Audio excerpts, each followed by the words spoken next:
There are millions of lives that are hanging in the balance.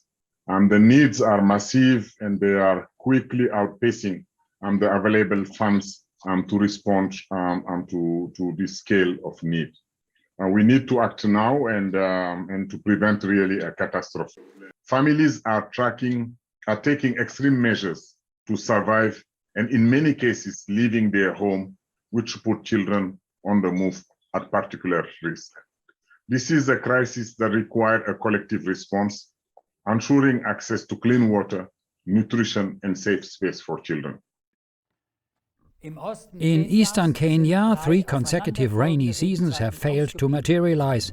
According to the United Nations, some 2.9 million people are in need of urgent assistance and more than 500,000 children are seriously malnourished. As a result of the drought, tens of thousands of livestock have starved to death. Pastures withered and wells dried up. The Archbishop of Mombasa and chairman of the Kenya Conference of Catholic Bishops, Martin Kivuva Muzonde, issued a press release from the bishops regretting the country's inability to find lasting solutions to recurring droughts 58 years after independence. The bishops further wrote, "It is becoming increasingly clear that the frequent droughts we are experiencing in many parts of our country are a result of global climate change and environmental degradation. Here in Kenya, our development model seems to have led to a culture of environmental degradation and exploitation of our natural resources," the Kenyan bishop's letter said.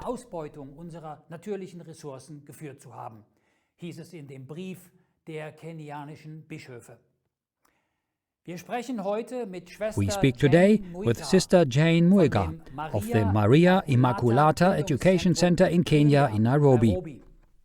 The creeping death in Kenya, the drought. Now here, on the EWTN TV UN blog. Greetings.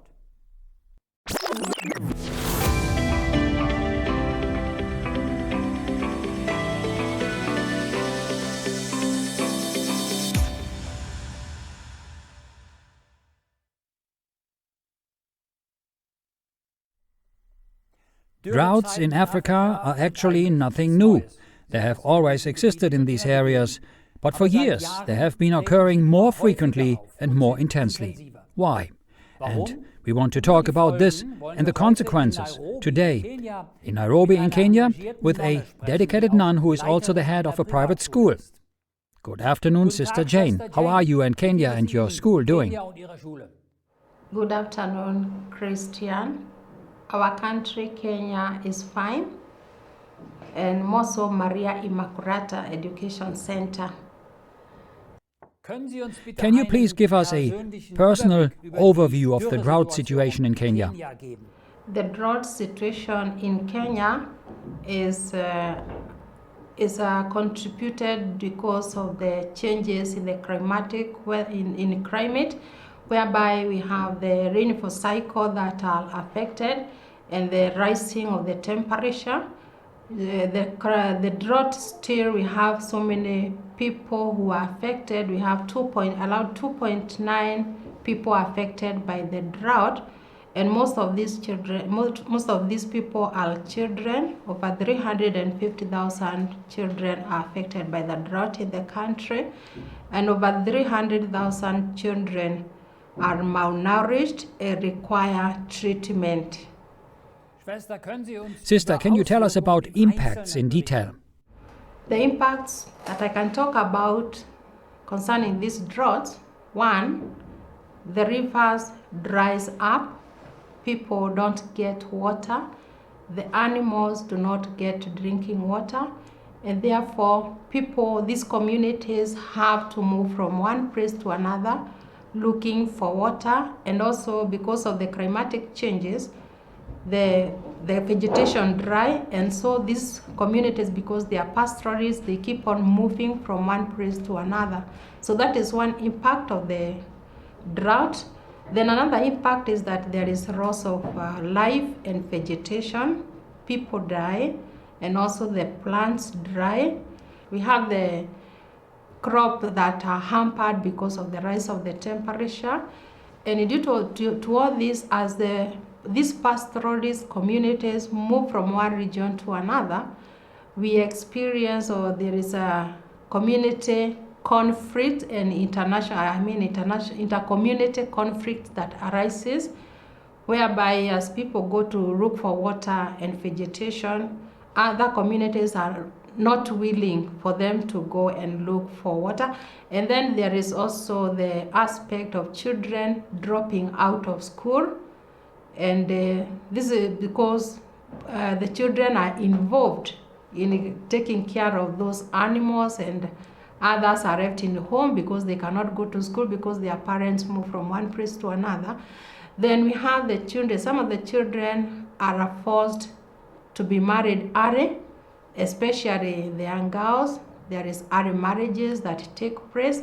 Then they are also involved in activities like working, forced labor.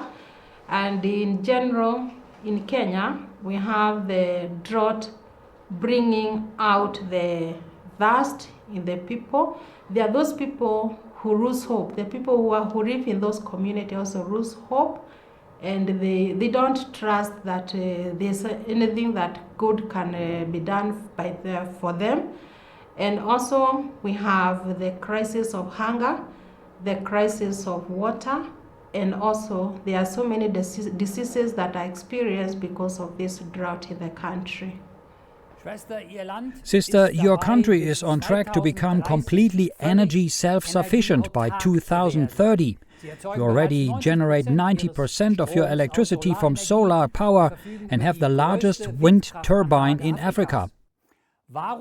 Why, with all this energy, is it not possible to pump water to the drought-affected areas? What do you think is the problem? To pump water into the drought-affected area, this is simply because it is the responsibility of the government to find a solution when there is a drought or a crisis arises in the country. And this one is because there is a lack of proper goodwill from area leaders. And these area leaders is from up to the bottom. There is no coordination. There is political and economic constraints. The government in Kenya only address to a crisis when it arises, thus giving a short-term solution, but not a long-lasting solution.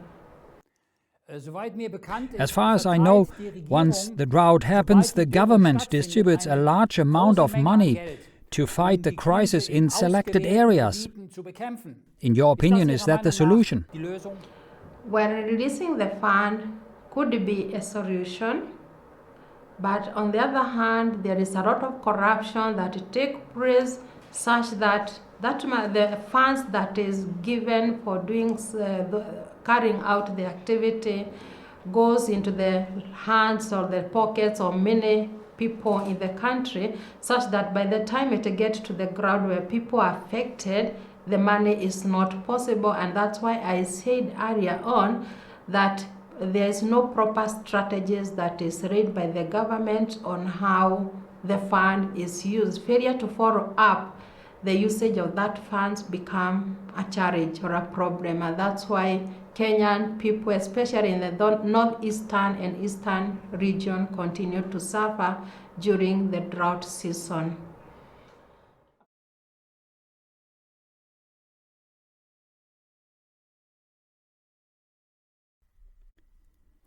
The elementary school that Sister Jane runs is in the school category of ordinary private educational institution and is managed and run by the Sisters of Maria Immaculata Conception, a religious organization.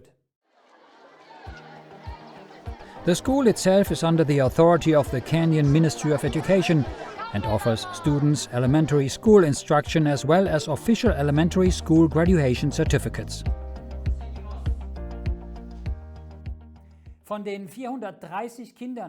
Of the 430 children, 180 are from less privileged, marginalized families. Others are orphans, some from the slums and the streets and have no place to call home.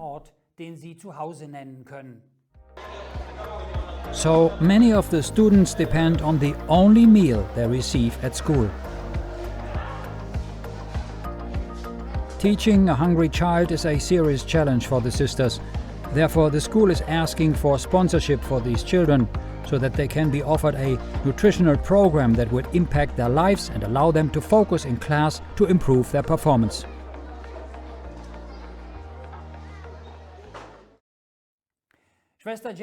Sister Jane, your school bears the name of your order, Maria Immaculata.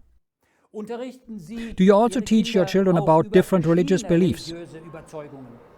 In our school, we don't teach children other religion apart from Christianity. But in the Kenyan curriculum, we have other religions that are being taught. We have religion like Islamic. We have Hinduism that is also examinable. But in our school, Maria Immaculata, all our children hails from Christian background. They are brought up in Christianity. The government give a school the choice to take the religion that they want to teach their children, and therefore, because of this, we don't teach any other religion. Nevertheless, we always advise our children to respect other religion. Do you think your students, who are, after all, the future of your country, will have a different view of life than the current generation? Our children will have a different view of life. This is simply because the Kenyan government has introduced a new curriculum in the education sector known as competence-based curriculum, whereby the children are exploring their talents and their potential. Then they narrow education to the needs of each and every child, and then the children will become job creators rather than job seekers. So I feel with the introduction of this system, they will view life from different perspectives, and also the technology will make them view the world in a different perspective, because they will be able to scope with a wider perspective and learn more about what is happening in the world. To learn what is happening in the world, precisely. In his message for the 55th World Day of Peace in January, Pope Francis referred to education as the engine of peace. He said that dialogue between generations, education and work are tools to build lasting peace. Thank you, Sister Jane, for what you are contributing to this in your country, in your school. I thank Christian for the good work that you're doing. Thank you so much for our viewers who have spent your time to listen to this interview. Thank you very much. We believe and trust that together we are going to help the society, and so that these children that we serve can experience love, peace. Therefore, thank you very much, and may our good Lord, who is never outdone in his generosity, bless each one of you abundantly. God's blessing to you too, sister.